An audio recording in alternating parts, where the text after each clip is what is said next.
के जोहार बड़ी चर्चा में एक ऐसी शख्सियत कि जो भारत के राजनीति में, झारखंड के आंदोलन में और हमारे देश के युवाओं को मोटिवेट करने में बहुत बड़ी भूमिका निभाई, गुलाम रसूल बलियावी साहब, जो राज्यसभा के सदस्य भी रहे और जनता दल यूनाइटेड से संबंध रखते हैं। सर, झारखंड एक ऐसी राज्य है कि जो कि 40% मिनरल का भंडार है। यहां पर देश के विकास में इसका बहुत बड़ा योगदान है। आप राज्यसभा उच्च सदन में आप जनता दल यूनाइटेड से वहां पर आपने अपनी बातें रखी और उस जगह पर आपने झारखंड जैसे राज्यों के लिए बहुत सारे मुद्दे उठाए। तो सर, क्या लगता है आने वाले दिनों में जो झारखंड की राजनीति है उसको लेकर आप जैसे लोग क्या सोचते हैं और इसका क्या भविष्य देखते हैं? बहुत धन्यवाद आपको और आपके दर्शकों को भी। देखिए, अलग राज की जब लड़ाई चल रही थी तो ये तारीख का और इतिहास का एक पन्ना है। एक दौर था जब दिशम गुरु, आदरणीय माननीय गुरुजी, पूर्व सांसद आदरणीय सूरज मंडल जी और उसमें बलियावी साहब और 16 विधायक भी जितवा के लाए गए। डिजिट का खेल था जी। अलग राज बना। आंदोलन में सभी धर्म, सभी मजहब के गरीब मैदान में थे। बिल्डिंग वाले नहीं थे, कोठी वाले नहीं थे, गाड़ी वाले नहीं थे। जो साधन विहीन थे वो संघर्ष कर रहे थे। जो जंगल जमीन वाले थे वो संघर्ष कर रहे थे और उनके मन में एक सपना था, एक सोच थी कि संघर्ष हम कर रहे हैं। आने वाले दिनों में मेरे बच्चों को, मेरी जनरेशन को, मेरे राज को वो सारी चीजें जो एक इंसान के लिए जरूरी है, शिक्षा है, स्वास्थ्य है, सड़क है, बिजली है, रोजगार है, नौकरी है, स्कूल है, कॉलेज है, यूनिवर्सिटी है, ये सब मिलेगा। इसलिए कि झारखंड के जिस खनिज पदार्थ के बल पर देश का पावर प्लांट जिंदा जी, रेल दौड़ रही, ऑफिसों में लाइट, पंखा, एसी चल रहा हो और उसी राज्य का अगर गांव अंधेरे में हो जी, स्कूल विहीन विलेजेस हो जी, सड़क विहीन वादी हो और टीचर विहीन भवन हो जी, तो कहीं ना कहीं जो मैंने ऑब्जर्व किया है, जो महसूस किया है कि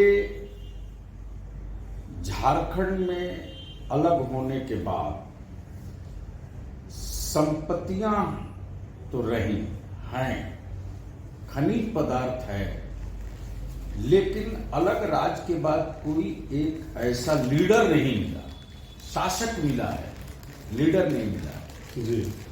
सत्ता बदली है, गांव की डिजाइन नहीं बदली है, लोगों के चेहरे बदले हैं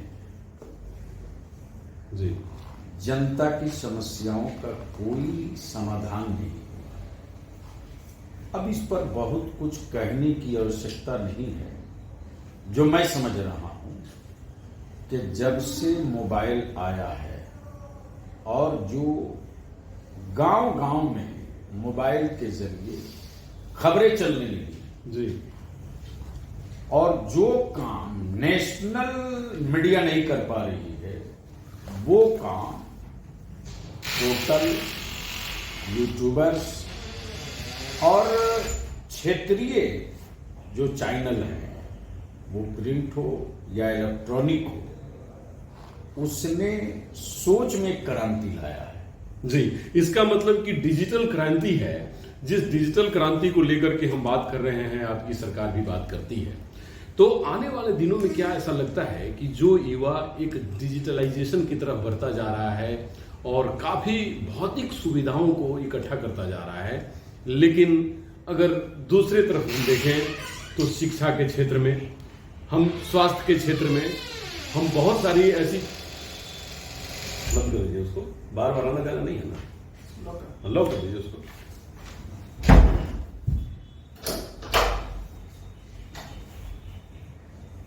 अगर दूसरी तरफ हम देखें तो शिक्षा के क्षेत्र में, स्वास्थ्य के क्षेत्र में बुनियादी परिवर्तन नहीं हुए हैं, जिसकी बदौलत आज स्वास्थ्य की सुविधाओं में बहुत बड़ी कमी आई है। और आपने देखा होगा कि डॉक्टरों की सुरक्षा नहीं है। हम हॉस्पिटल बनाते हैं, जैसे आपने कहा कि अस्पताल है, डॉक्टर नहीं, बिल्डिंग है, शिक्षक नहीं।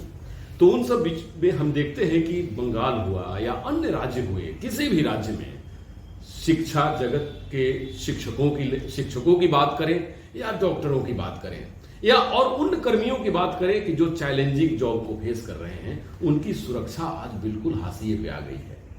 तो इस बात को लेकर के आप क्या समझ रखते हैं और इसको कैसे ठीक किया जा सकता है? डिजिटल का जो इस्तेमाल होना चाहिए था वो नहीं हुआ। मैनुअल हमारे देश की बुनियाद है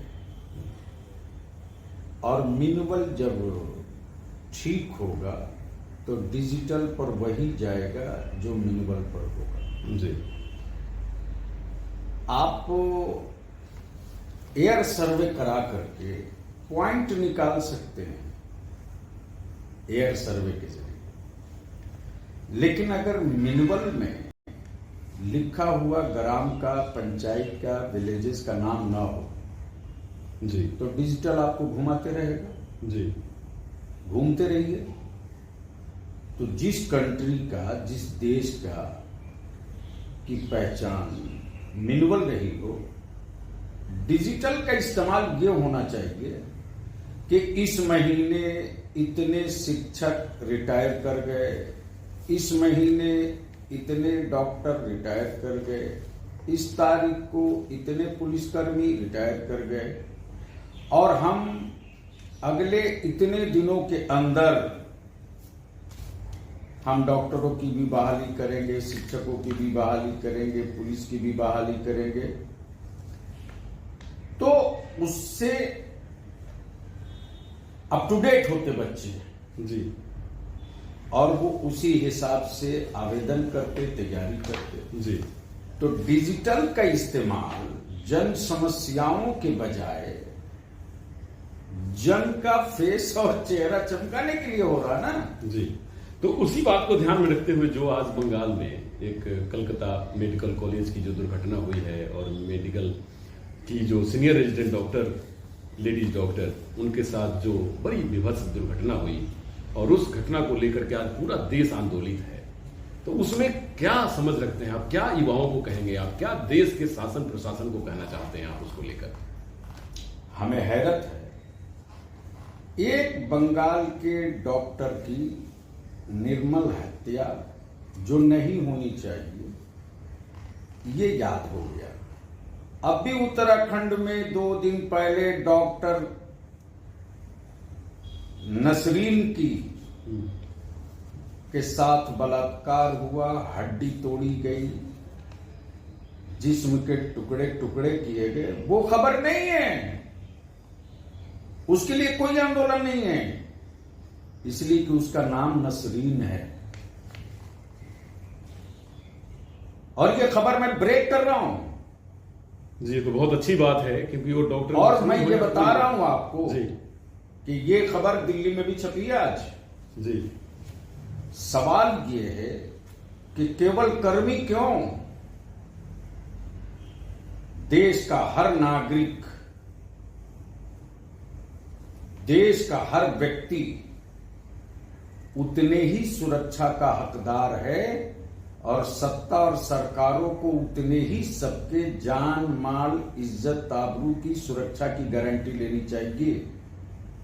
राजनीति नहीं करनी चाहिए। हां, पूरा देश चिल्लाते रहा, मणिपुर, पूरा देश चिल्लाते रहा, क्यों नहीं लोगों ने आंदोलन किया? 7 सेक्टर एरियाज की, मणिपुर की हमारी बहनें, बेटियां, बच्चे, भाई सब दिल्ली में सत्ता और सरकार के सामने खड़े रहे, नंगे घुमाया गया साहब। और लोग कह रहे हैं कि ऐसे दोषियों को बख्शा नहीं जाएगा। आप किसको कह रहे हैं? कानून बनाकर सूली पर लटकाने का पावर देश की जनता ने इन सारी राज्य और सेंट्रल की सरकारों को दिया। बिल्कुल। जैसा अगर इस तरह की निर्भया और उससे पहले की बेटियों के साथ जो बलात्कार या रेप या मर्डर हुआ, किसी धर्म, किसी जाति, किसी बिरादरी का, मॉब लिंचिंग रुकने का नाम नहीं ले रहा है। आखिर बचा कौन रहा अपराधियों को? सरकार और सत्ता और पुलिस चाह ले जी तो मजाल है किसी मंचले की कि सीटी बजा करके रोड से गुजर जाएगा। विल पावर चाहिए, जस्टिस चाहिए।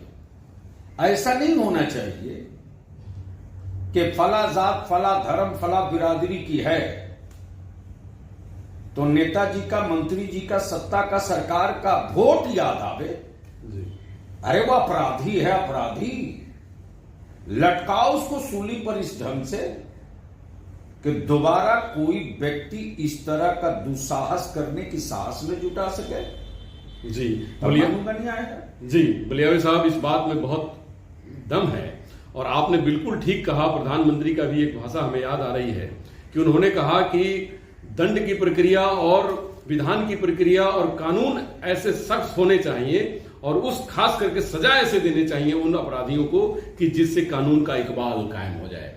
तो उस बात को लेकर क्या लगता है कि अभी कथनी और करनी में कितना अंतर है और आने वाले दिनों में चाहे हमारे भारत की कोई भी बेटी हो जो धर्म संप्रदाय किसी से भी संबंध रखती हो, लेकिन वो भारत की बेटी है, उसके साथ अगर दुर्व्यवहार होता है तो आप आखिरकार किसी न किसी को तो जिम्मेवार ठहराना होगा और उसको सजा देनी होगी अपराधियों को। तो आप क्या वो रास्ता देख रहे हैं और क्या वो वे आउट निकालना चाहते हैं जिससे ऐसे अपराधों पे ऐसे अपराध बंद हो और फिर उन अपराधियों के ऊपर नकेल कसे जाए?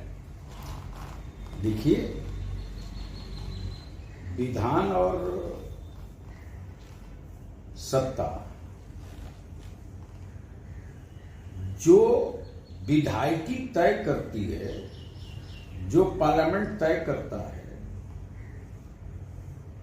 उसी को तो supreme court, high court follow करता है। जी कानून बनाने का अधिकार न्यायपालिका को नहीं है ना। जी कानून बनाने का कार्य तो विधायिका का है। जी विधायिका में आप हैं, आपने ढेरे कानून बना दिया, एक दो कानून नहीं बनाया, ऐसा ऐसा कानून बना दिया कि अब तो एग्जाम, पढ़ाई लिखाई की कोई जरूरत ही नहीं है। सत्ता का लॉयल परिवार का व्यक्ति बन जाइए, शासन का आप आदमी बन जाइए, आपका बेटा आईएएस हो जाएगा, आपकी बेटी आईपीएस हो जाएगी, आपका भाई गजेटेड अफसर हो जाएगा। यह कानून किसने चेंज किया? कहां जाएगा वो किसान गरीब का बेटा जो 16 घंटा 14 घंटा संघर्ष करके, ट्यूशन पढ़ के, कोचिंग करके आईएएस की, आईपीएस की, स्टेट सर्विस कमीशन की तैयारी कर रहा है जी। और आप एक झटके में कानून ला रहे हैं, सबको हटाओ, डायरेक्ट आईएएस आईपीएस बना दो। तो इससे ओबीसी का आरक्षण खत्म, एससी एसटी का आरक्षण खत्म, दबे कुचलों का आरक्षण खत्म। तो इतना कानून आप रोज बना रहे हैं, तो एक कानून ऐसा बना देने में किसने रोका है भाई कि बलात्कार प्रूफ हो जाए तो बगैर किसी किंतु परंतु के सीधे सूली पे लटकाओ। जी बोलिए साहब, इसमें यूपी सरकार को लेकर आप क्या कहना चाहेंगे? महंत आदित्य योगी, अब ऐसा है कि उन पर तो हमको कुछ कहना ही नहीं, वो बाबा है जी। अब बाबा तो बाबा होता है जी।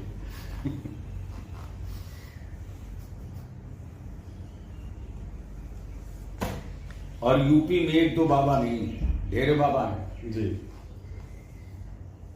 तो इसलिए उन पर क्या कहने का। खैर भले से बड़ी अच्छी बात आपने कही कि आने वाले दिनों में हमें कानून बनाने से कोई रोकता नहीं हमारी बेटियों और हमारे युवाओं की रक्षा के लिए।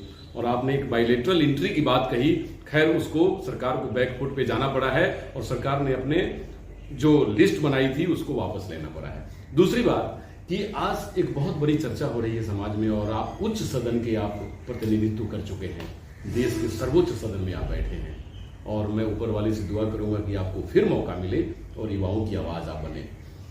आने वाले दिनों में सीएए के ऊपर बहुत चर्चा हो रही है, यूनिफॉर्म सिविल कोड की बहुत बड़ी बात हो रही है कि हम सब एक देश, एक नागरिक, एक संविधान, एक विधान, क्यों नहीं हो कि हमारे देश में सिविल और क्रिमिनल सारे लॉ एक जैसे हो जाएं, क्योंकि हम सब भारत के लोग एक ही तो हैं और एक ही मिट्टी से बिलोंग करते हैं। तो इसमें भेद क्यों?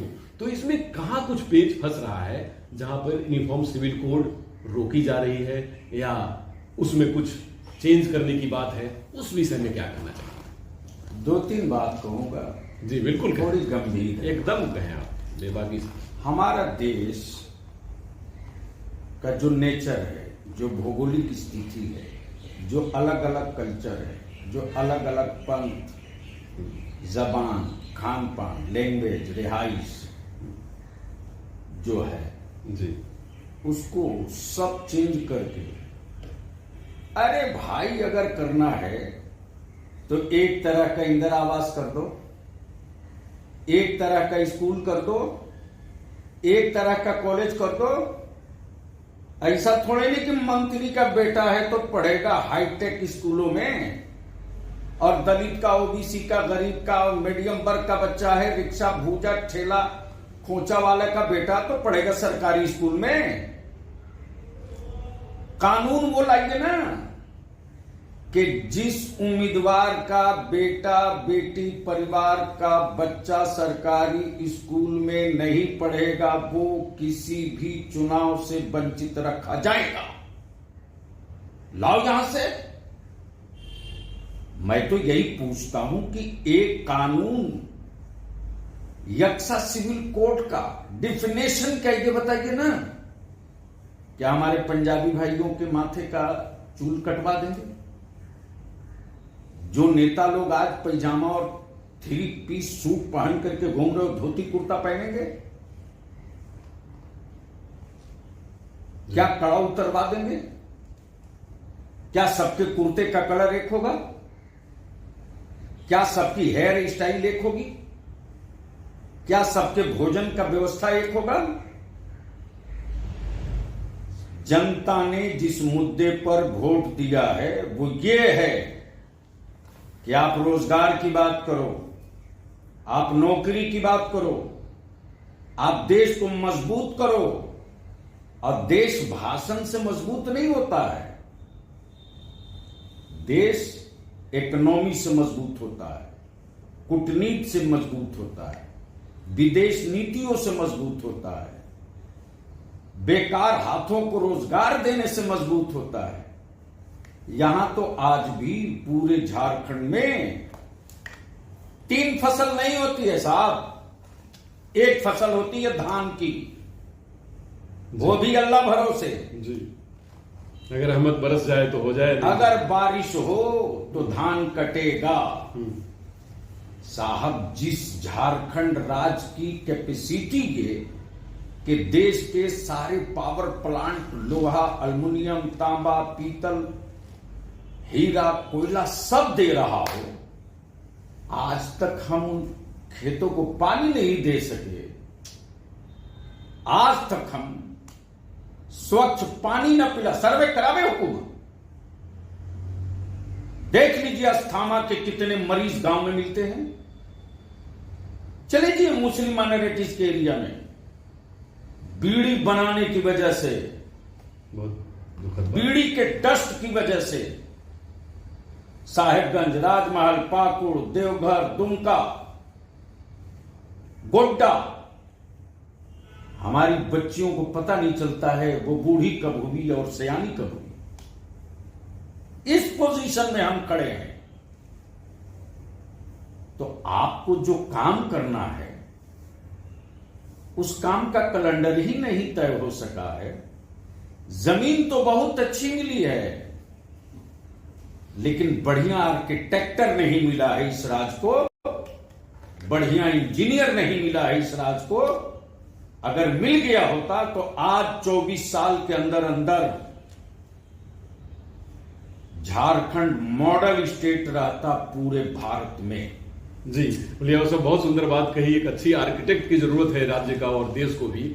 लेकिन जहां पर मैं अगर यूनिफॉर्म सिविल कोड की बात कही, आपने बहुत बुनियादी बात को कहा, उसमें खासकर सीआरपीसी और आईपीसी कहना उनका यह है कि जो कानून है उस कानून को बराबर तरीके से बराबर लोगों पे, खासकर उसमें महिलाओं को ध्यान में रखा गया, बुजुर्गों को और युवाओं को ध्यान में रखा गया। इस बात को लेकर के हुकूमत का कहना है कि हम सीआरपीसी और आईपीसी में जो बात कह रहे हैं ये जरूरी है यूनिफॉर्म सिविल कोड को लागू करना, और इसको करने से महिलाओं को, युवाओं को न्याय मिलेगा।